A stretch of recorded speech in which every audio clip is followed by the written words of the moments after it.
And welcome back to LycanStudios. Hopefully you guys are having a fantastic day. So the video is a little bit late today, but I did manage to upload one. And that is because I'm actually using a video that I made a long time ago.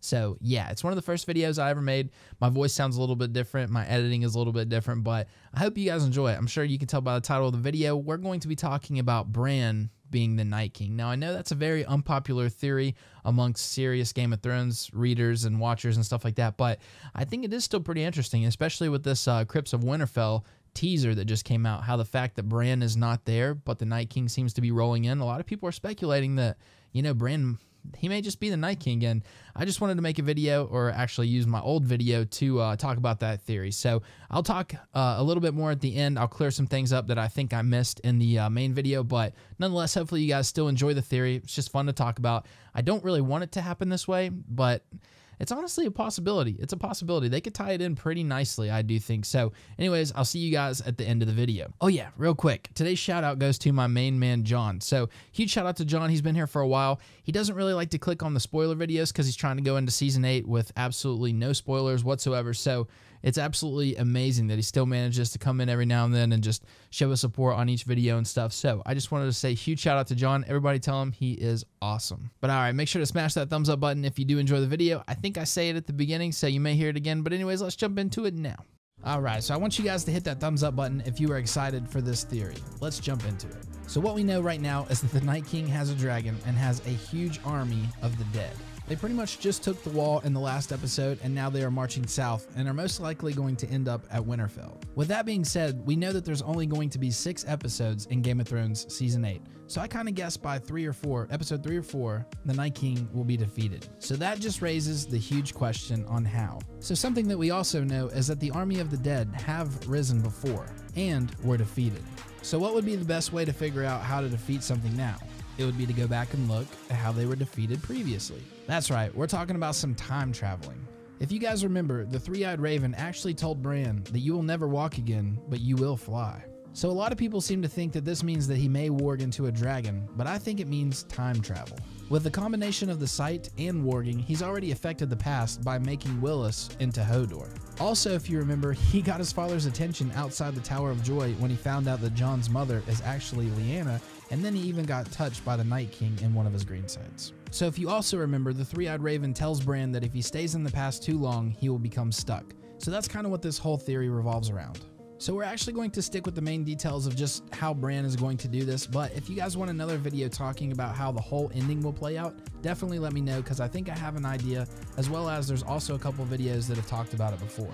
So basically, we think that there's going to come a point in probably episode 1 or episode 2 where Bran thinks that the only way to defeat the Night King is to go back in time and just try to figure it out there. So if you're still thinking this theory is pretty crazy, just wait until you hear this first part. So like we said before, we already know that he can go back in time, but one of the main things to keep in mind is that the ink is dry. That's what the three-eyed raven told him. What is in the past is already written.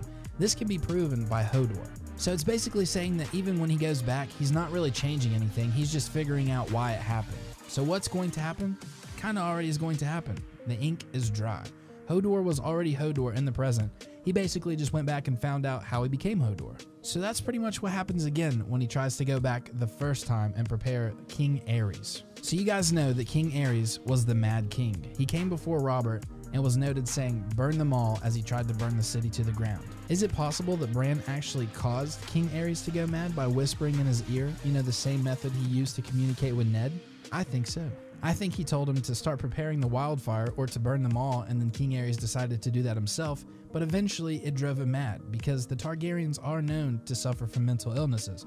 Something like that could definitely trigger a mental illness. Somebody coming back in time and whispering in your ear, something that you really don't even know about, is enough to drive anybody crazy, let alone someone who's already predisposed to mental illnesses. So with that plan not really working out and the ink remaining dry, as noted before, Bran decides to go back a second time. Now that he's done it once, he's a little bit better and goes back even further in time. So this time he actually goes back to discover how the others were defeated the first time. He fails again and instead succeeds to become Bran the Builder, building the wall and securing his berth by building Winterfell and creating the words, "There must always be a Stark in Winterfell."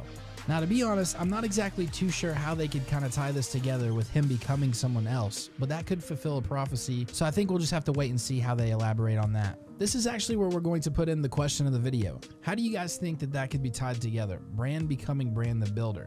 I don't know if it could or not. I think it's going to be something more like he ends up telling his ancestor how to construct the wall and stuff instead of actually becoming him. But what do you guys think? So this third and final time of traveling back through time is where things get really crazy. So for the final time, he decides to go all the way back to when the Night King was created. He actually ends up warging into the human that becomes the Night King in order to try to stop the event from happening where the children of the forest actually stab him with dragon glass. So by this time, he realized he fails again and tries to go back in the current timeline, but can't because he's too deep in the past and stayed way too long. Just like it was said, it is beautiful beneath the sea, stay too long and you drown. From here, Bran gets stuck in the past, exactly as Brendan and Jojen warned him not to, and becomes the Night King. With the combination of the children's magic and Bran's power, he becomes the villain instead of the hero he tried to be, resulting in turning against the children for creating him and getting stuck behind the magical wall he later builds as Bran the Builder. Immortal as he is, he waits for himself to be born thousands of years later, knowing when and where he has to be to mark the young Bran.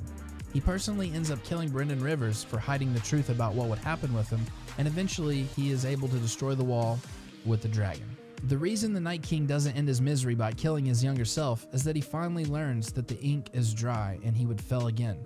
The reason he doesn't kill Jon Snow and instead observes him at Hardhome is because Jon ends up killing him and defeating the army of the dead.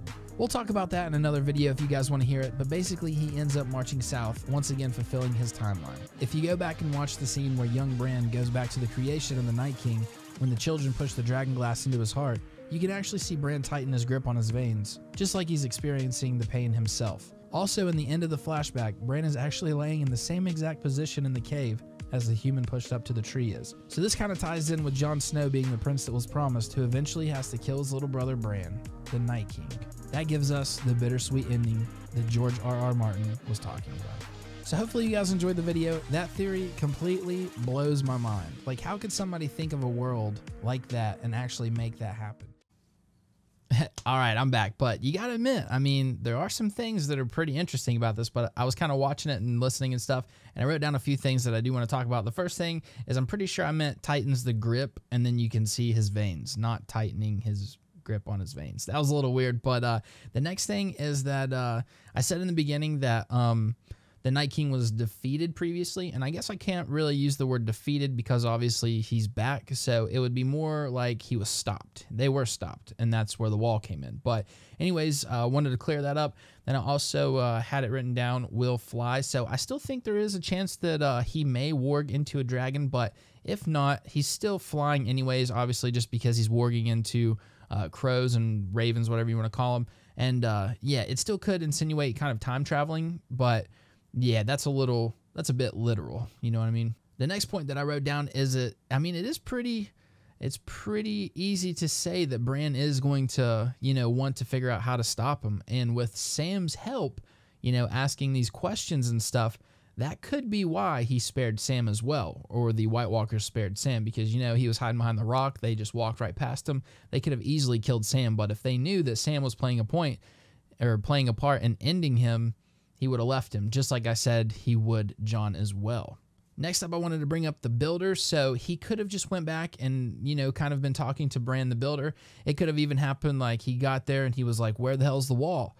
And he was talking to Bran the Builder, and Bran the Builder's like, what wall? And then they just continue to talk about why they need it and all that good stuff. So that could be it. I think in this old video, I was combining the two theories that Bran has been every single Bran throughout history, as well as Bran also being the Night King. So I don't think that Bran could be every single Bran throughout history. I do think he could be the Night King, though, and this is how it could have happened, especially with the whole King Aerys tie-in. That's crazy. It'll blow my mind. But the last thing I do want to point out is, why would the Night King continue to kill people after the children of the forest? Maybe that's just him unleashing his evil ways because he's so bitter that that's what they created.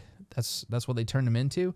I'm not too sure. So yeah, I don't know. I'm seeing a lot of evidence for this, but I want to hear your guys' evidence against it, because I don't really have much. I know a lot of people just don't want it to go this way, but it very well could, and they could tie up a lot of things. I mean, it would make sense why they left Jon alive, why the Night King left Sam alive, because those are huge questions that a lot of people have.